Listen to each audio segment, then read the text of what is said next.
Welcome back. I'm Stephanie Jones coming at you with the latest in sports. Florida football gets a break from action this weekend with their bye week. After blowing out Kentucky last Saturday 38-0, the Gators can spend some time on themselves before looking to next week's game against LSU. Florida defensive coordinator Dan Quinn says it's hard to take a break in the middle of the season when they're on a roll. For us, I felt like it came at a good time in terms of not necessarily just with LSU, coming up, but just in terms of, okay, we've been through a couple SEC games. Let's regroup. Here's the things we're doing well, and now let's kind of focus on some of the things we need to improve moving forward. Quinn says he wants to make sure each player knows where they stand and what they need to fix before moving into next week. New England Patriots head coach Bill Belichick was fined $50,000 today for grabbing a referee during Sunday's matchup against the Ravens.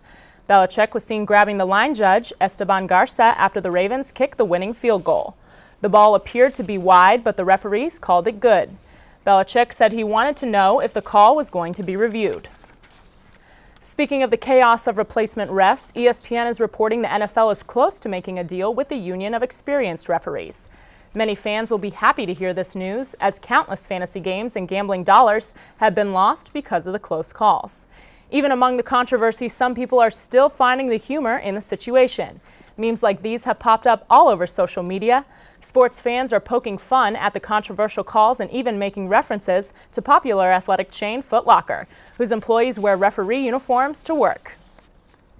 And in Major League Baseball, the Yankees played this afternoon in Minnesota. The Twins got on the board first, putting a run up in the second. However, it was all Yanks from then on.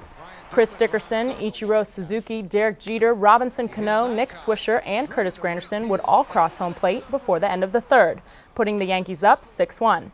Chris Dickerson homered to right field in the sixth to push New York up to 8. The Yankees will leave Target Field with an 8-2 win. And Braves starter Chris Medlin does his happy dance with bullpen coach Eddie Perez before their game against the Marlins last night in Atlanta. Freddie Freeman helped the Braves clinch a spot in the playoffs with this walk-off home run. The win last night guarantees Atlanta at least a wild-card spot, and if they overtake the Nats, they can win their division. The Bravos haven't won the AL East since 2005.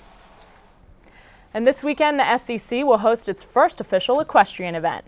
It's sport number 21 for the conference, and the 4 schools with varsity teams are at the top of the national rankings: Auburn, Georgia, South Carolina, and Texas A&M. At UF, equestrian is a club sport, and though there are no plans to upgrade, the people involved are just as passionate about their sport. To hear more, we have an in-depth radio feature from WUFT-FM available now on our joint website, wuft.org. You know, Stephanie, I've actually never ridden a horse. It's on my bucket list, though. Have you ridden a horse? Once upon a time, but I think it's safe to say that I'm not going to be competing with the Florida club team anytime soon. But. More news after the break. Stay with us.